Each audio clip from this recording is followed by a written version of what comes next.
बहुत सुना है, लेकिन सबसे बड़ा सवाल ये है कि क्या सिर्फ मेल्स के लिए स्मोकिंग हार्मफुल है? बिल्कुल नहीं।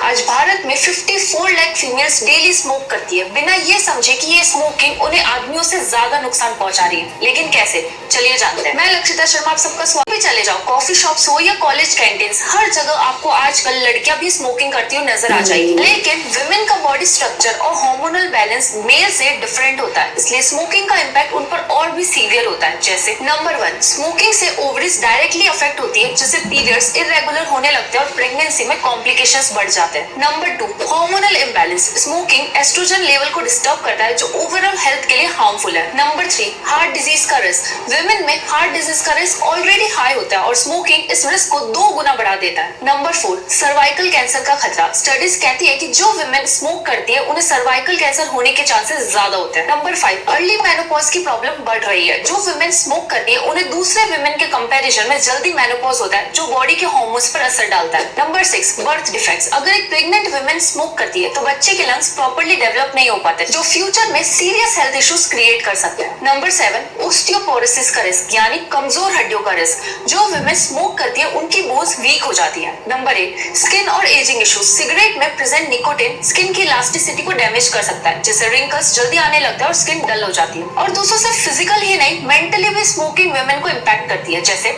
स्ट्रेस रिलीफ का एक इल्यूजन क्रिएट होता है, जो असल में एक ट्रैप होता है। मूड स्विंग्स और एंजाइटी बढ़ जाती है, जो लॉन्ग टर्म में मेंटल हेल्थ के लिए अच्छा नहीं होता है। स्मोकिंग एक एडिक्टिव हैबिट बन जाती है, जिसे छोड़ना मुश्किल हो जाता है। इसलिए दोस्तों, हर फीमेल का ये समझना बहुत जरूरी है कि स्मोकिंग उनकी हेल्थ के लिए 1% भी सही नहीं है। इसलिए इस वीडियो को अपनी हर फीमेल फ्रेंड, गर्लफ्रेंड और सिस्टर के साथ शेयर करें और ऐसे ही इंफॉर्मेटिव एपिसोड्स के लिए जुड़े रहें। 8% फीमेल्स अपनी लाइफ में कभी ना कभी किसी ना किसी तरह की यूरिनरी ट्रैक इन्फेक्शन से सफर जरूर करती है, और इसका सबसे बड़ा कारण है पब्लिक वॉशरूम्स। हो सकता है आपको ये बात मजाक लग रही हो, लेकिन दोस्तों, हमारे देश में ये public washroom severe infection cause कर रहे हैं। लेकिन कैसे, चलिए जानते हैं। मैं लक्षिता शर्मा आप सबका स्वागत करती हूँ सीखो ऑफिशियल शो स्वस्थ नारी में। मेल हो या फीमेल, पब्लिक टॉयलेट्स में जाने की बात तो बहुत दूर की बात है, बाहर से गुजर भी जाओ तो ऐसा लगता है मानो नर्क में आ गए हो। ऐसे में दोस्तों, दुनिया के किसी भी पब्लिक वॉशरूम को इस्तेमाल करते वक्त दुनिया की हर नारी को ये सवाल जरूर रहते हैं, क्या ये वॉशरूम सेफ है?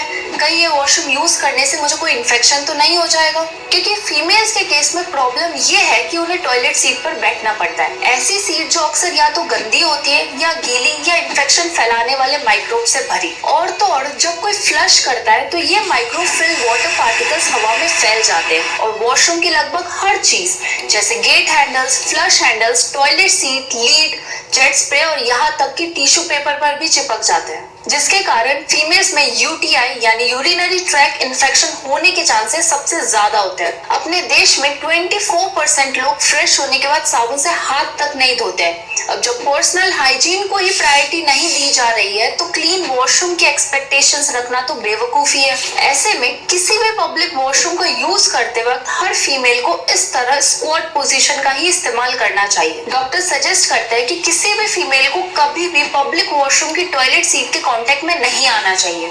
इसके अलावा हर फीमेल को ये चीजें फॉलो करनी चाहिए। वेस्टर्न टॉयलेट सीट है तो स्क्वाट पोजीशन में ही यूज करें, और अगर इंडियन टॉयलेट सीट अवेलेबल है तो उसे ही प्रेफर करें। वॉशरूम के डोर हैंडल्स को और फ्लश पर अपने हाथों की जगह एल्बो का यूज करें।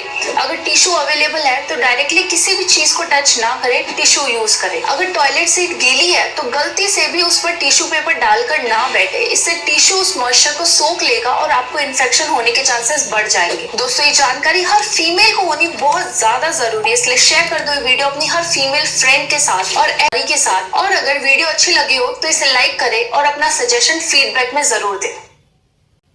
दोस्तों, आज भारत में 70% women menstrual health issues face करती है। इन इश्यूज में पीसीओडी और पीसीओएस काफी कॉमन है, जो भारत की मोस्ट ऑफ द फीमेल्स को अपनी चपेट में ले रहा है। लेकिन आखिर ये पीसीओडी और पीसीओएस है क्या, चलिए जानते हैं। मैं लक्षिता शर्मा आप सब पहले बात करते हैं पीसीओडी की। इसका मतलब होता है पॉलीसिस्टिक ओवेरियन डिजीज। आज भारत में हर 5 में से 1 महिला पीसीओडी का शिकार है।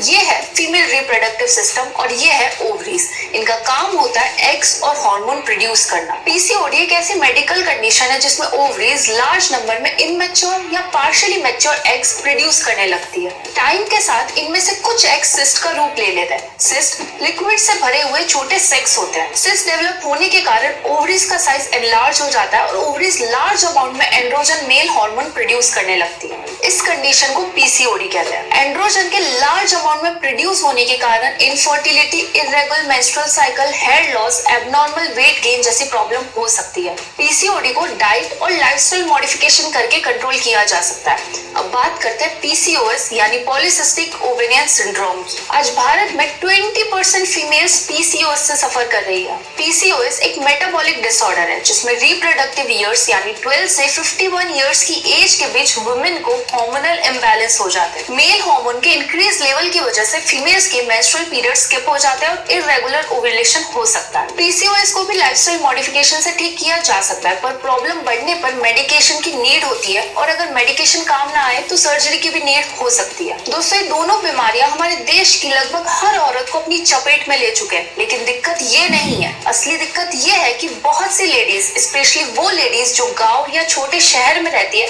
उन्हें इन प्रॉब्लम्स के बारे में पता ही नहीं होता। ऐसे में बहुत जरूरी है हर फीमेल का इन दोनों कंडीशन के बारे में अवेयर होना, ताकि वक्त पर ट्रीटमेंट लेकर इन्हें कंट्रोल किया जा सके। इसलिए शेयर कर दो ये वीडियो मैक्सिमम फीमेल के साथ, ताकि वो समझ पाए और स्टेप ले पाए। और ऐसे ही इंफॉर्मेटिव एपिसोड्स के लिए जुड़े रहिए। सीख लगी है तो इसे लाइक करें और अपना सजेशन फीडबैक में जरूर दें।